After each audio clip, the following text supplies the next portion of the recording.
it is a function is a function that gives the relationship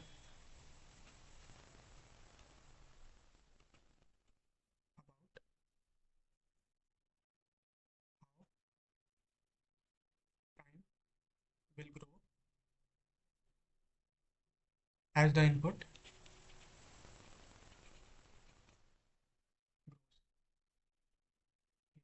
time complexity एक function है।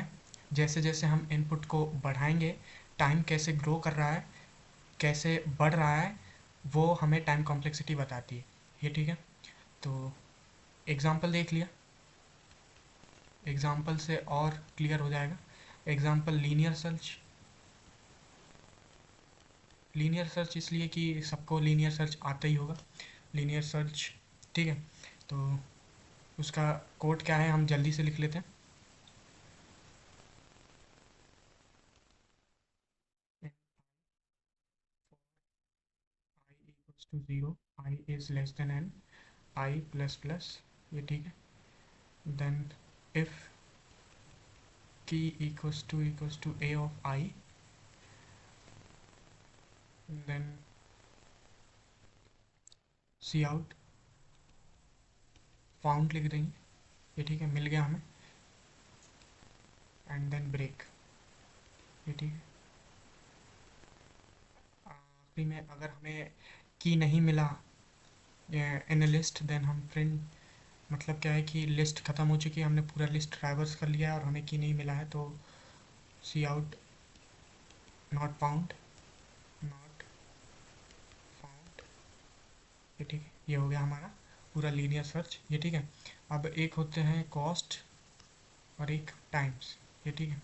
Cost क्या मतलब है? कॉस्ट का मतलब ये है कि एक स्टेटमेंट को चलने में कितना कॉस्ट लगता है। जैसे ये एक लाइन है, एक लाइन को चलने में कितना कॉस्ट लगता है। कॉस्ट मीन्स मान लो कितना पे करना पड़ेगा, या फिर टैक्स मान लो। जैसे ये लाइन है, इस लाइन को चलने के लिए मान लिया हमने C1 कॉस्ट लगेगा, ये ठीक है। C1 कॉस्ट इसको पे करना पड़ेगा। कितनी बार चलेगा ये? एक बार चलेगा, ये ठीक है। अब मान लिया ये है, इस लाइन को चलने के लिए मान लिया हमने C2 पे करना है, C2 कॉस्ट है, इस लाइन को चलना है तो C2 कॉस्ट है इसका, ठीक है। ये कितनी बार चलेगा? ज़ीरो से लेके n तक चलेगा, ज़ीरो से लेके n-1 तक चलेगा, डेट मीन्स n टाइम्स चलेगा, तो ये n टाइम्स, ये ठीक है। और जो भी लूप के अंदर आएगा ये सब n टाइम्स चलेगा, ये ठीक है। तो मतलब क्या है, इस लाइन को चलने के लिए कॉस्ट कितना मान लिया हमने? C3 मान लिया। ये कितनी बार चलेगा? n टाइम्स चलेगा, ये ठीक है। और ये कितनी बार चलेगा? इसको मान लिया हमने C4, ये तो एक ही बार चलेगा ना। जैसे अगर ये एक बार लूप कंप्लीट हो गया, मतलब हमने की ढूंढ लिया, की मिल गई हमें लिस्ट में, तो ये स्टेटमेंट को एक ही बार चलेगा ना। तो ये इसका कॉस्ट मान लिया 4, C4, और ये चलेगा एक टाइम, और ये भी चलेगा एक टाइम, इसका कॉस्ट मान लिया C5, और ये चलेगा एक टाइम, ठीक है। अब ये जो लूप के बाहर वाला है, ये तो ठीक है, लूप के बाहर का जो भी स्टेटमेंट इफ़ में है वो मान लिया इसका कॉस्ट कितनी है? C6, ये ठीक है, 6 है। तो ये कितनी बार चलेगा? एक ही बार चलेगा, ये ठीक है। और इसका कॉस्ट मान लिया हमने C7, ये कितनी बार चलेगा? एक बार चलेगा अगर हुआ तो, ये ठीक है। तो टाइम कॉम्प्लेक्सिटी इसकी निकालें तो Tn equals to summation of cost into times, ठीक है, कितने टाइम्स चला और उसका कॉस्ट क्या है, ठीक है। तो सबसे पहला C1 × 1, ये ठीक है,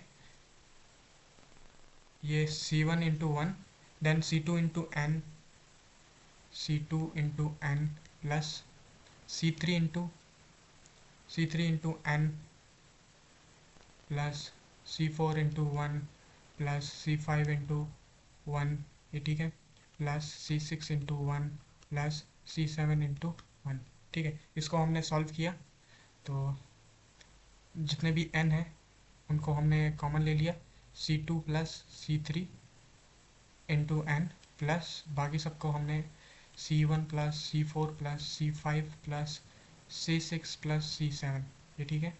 तो लेट्स से हमने इसको a माना और इसको बी माना। ये सारे जो भी कॉस्ट हम ले रहे हैं वो कांस्टेंट है अपने अपने लाइन के लिए। जैसे कि अगर ये ये लाइन चलती है तो ये कांस्टेंट है कॉस्ट इसके लिए, इस लाइन के लिए कांस्टेंट है, मीन्स ये फिक्स है।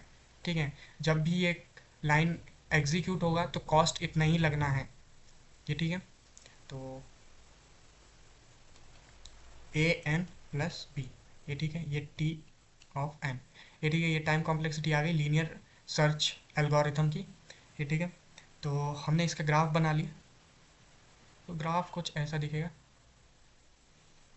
ये ठीक है। ये एन, ये T of N to A N plus B, ठीक है। ये टी ऑफ एन, बी को कॉमन, ये ठीक है। ये हो गया ग्राफ। अब ये ग्राफ से आप बहुत कुछ समझ सकते हैं, जैसे कि अगर आपने ये एन एन क्या शो कर रहा है, एन जो है साइज ऑफ लिस्ट शो कर रहा है, ये ठीक है।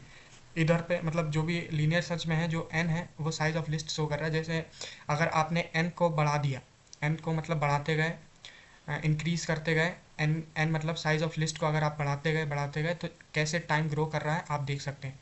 मतलब और आगे जाएंगे तो ये और आगे तक बढ़ेगा, ये ठीक है। तो इसी प्रकार से टाइम कॉम्प्लेक्सिटी हम निकालते हैं। टाइम कॉम्प्लेक्सिटी कुछ भी नहीं, एक फंक्शन है, ठीक है। बढ़ते हैं सेकेंड पॉइंट की तरफ,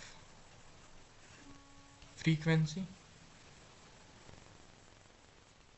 count method.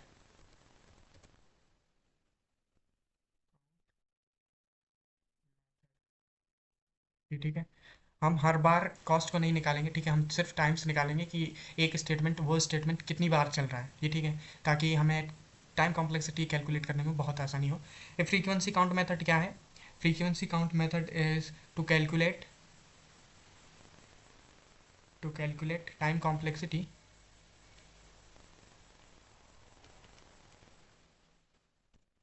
Time complexity of an given algorithm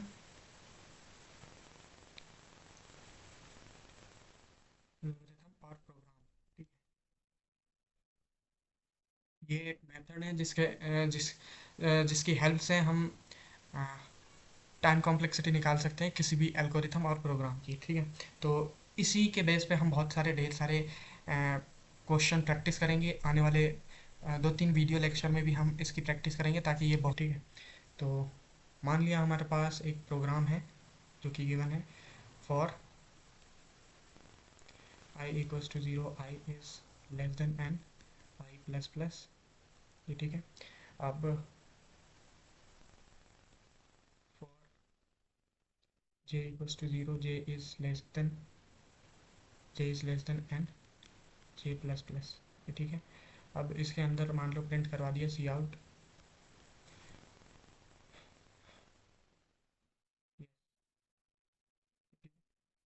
हमने इसका टाइम कॉम्प्लेक्सिटी कैलकुलेट करनी है। तो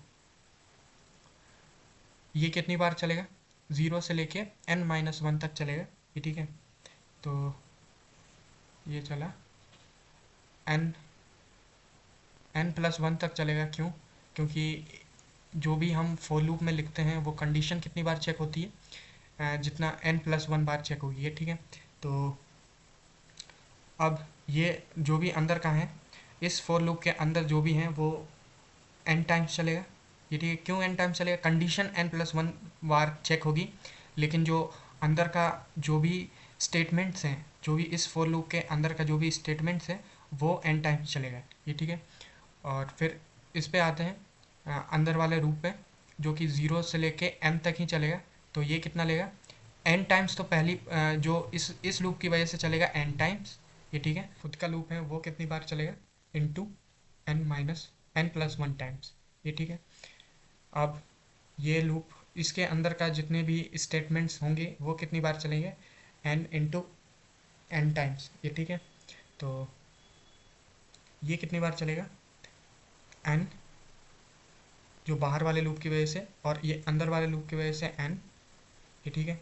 तो ये हो गया n², ये ठीक है। तो अब टाइम कॉम्प्लेक्सिटी कैलकुलेट किया हमने, T n equals to n+1 plus n into n+1 plus n का स्क्वायर इसको सिंप्लीफाई किया n plus one n square plus n square n square two n square, ये ठीक है, plus two n plus one, ये ठीक है। ये हो गई time complexity of given algorithm,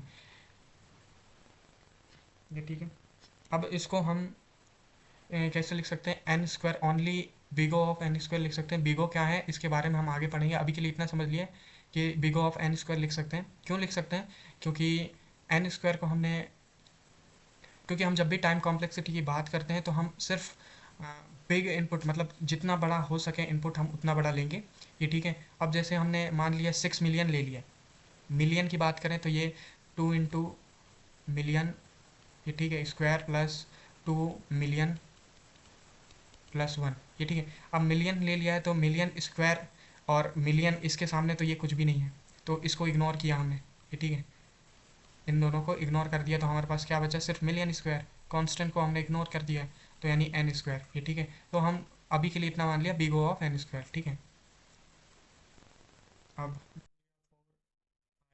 0 to N तक चलता है, ये ठीक है। इसके अंदर भी एक लूप है जो कि आई जे इक्वल्स टू 0 से लेके एन तक चलेगा। इसके अंदर भी एक लूप है जो कि के इक्वल्स टू 0 से लेके एन तक चलेगा, ये ठीक है। अब इसके अंदर कुछ स्टेटमेंट्स हैं, स्टेटमेंट्स, ये ठीक है। तो कैलकुलेट किया, ये कितनी बार चलेगा, 0 से लेके एन तक चलेगा, that means n plus one तक चलेगा, कंडीशन एक बार ज़्यादा चलेगी, ठीक है। तो ये लूप अंदर में जितने भी स्टेटमेंट्स होंगे वो एन टाइम्स चलेंगे, ठीक है। अब इस लूप की बात करें तो ये एन टाइम्स पहले ही चल रहा है और अपने लूप के लिए ये चलेगा एन प्लस वन, तो इसके अंदर जितने भी लूप्स हैं वो एन टाइम्स चलेंगे। अब ये बाहर वाले लूप के लिए सबसे एन टाइम्स चलेगा ही, प्लस एन टू, जो जे हैं फॉर जे के लिए एन टाइम्स चलेगा। अब ये अपने लूप के लिए चलाएगा तो n into n plus one, ये ठीक है। और इसके अंदर जो भी स्टेटमेंट्स है वो एन टाइम चलेगा। अब इसके अंदर स्टेटमेंट्स हैं वो कितने टाइम चलेगा, एन टाइम चलेगा फॉर सबसे आउटर साइड जो भी लूप चल रहा है उसके लिए, फिर बीच वाले लूप के लिए एन, फिर के लिए एक एन, तो ये हो गया एन क्यूब। अब हमने टाइम कॉम्प्लेक्सिटी निकालनी है तो T n equals to n plus one plus n into n plus one, that means n square plus n, ये ठीक है। Then n square n cube plus n square plus n cube, ये ठीक है। अब एन क्यूब को हमने ले लिया, n cube plus two n cube, sorry, two n cube plus two n square plus two n plus one, ये ठीक है। अब हमने, ये ठीक है, तो टी एन कितना हो गया, two n cube plus two n square plus two n plus one, ये ठीक है, ये हो गया। अब इसको हम क्या लिख सकते हैं, बीगो ऑफ एन क्यूब। अब एन क्यूब क्यों लिखा, क्योंकि अगर आप सबसे लार्जर इनपुट लग के देखें, लार्जर इनपुट रखा, एन की वैल्यू सबसे लार्ज रखी तो एन स्क्वायर अपने आप इग्नोर हो जाएगा as compare to n cube, क्योंकि एन क्यूब बहुत बड़ा नंबर हो जाएगा, ये ठीक है। तो दैट्स वाई एन क्यूब।